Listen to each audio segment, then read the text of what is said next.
2026 हे वर्ष मूलांक 2 आणि भाग्यांक 2 यांच्यासाठी अतिशय छान जाणार आहे. कारण सूर्यदेव त्यांच्या पाठीशी खंबीरपणे उभा राहणार आहे.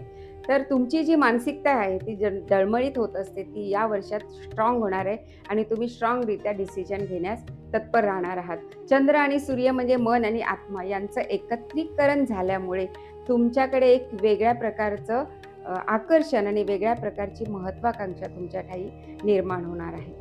वारसा हक्काने मिळणारं काही धन असेल, काही कोणतीही गोष्ट असेल तर ती तुम्हाला यावर्षी नक्की प्राप्त होईल. जे केमिकल, पेट्रोकेमिकल, जे पाण्याशी रिलेटेड बिझनेस किंवा व्यवसाय करत असतील किंवा नोकरी करत असतील त्यांच्यासाठी खूप लाभदायी ठरणारं हे वर्ष आहे. कर्क राशीसाठी विशेष हे वर्ष आहे, जे त्यांचा भरभराट करणार आहे, त्यांचा उत्कर्ष करण्यासाठी आहे.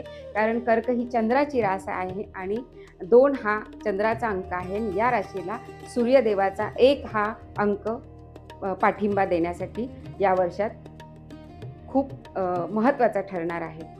तर परंतु एक सांगायची गोष्ट म्हणजे की कोणताही निर्णय भावनेच्या भरात किंवा कोणत्याही दडपणाखाली मात्र तुम्ही घ्यायचा नाहीये. जर असा प्रसंग आला तर योग्य सल्ला तुम्ही यावेळेला घ्यायला हवा. थोरा मोठ्यांचे आशीर्वाद घ्या, खास करून वडिलांचा मान ठेवा, त्यांचा आदर करा. मग तुम्हाला हे वर्ष न भूतो न भविष्यती असा जाईल, यात संशय नाही. जय गजानन.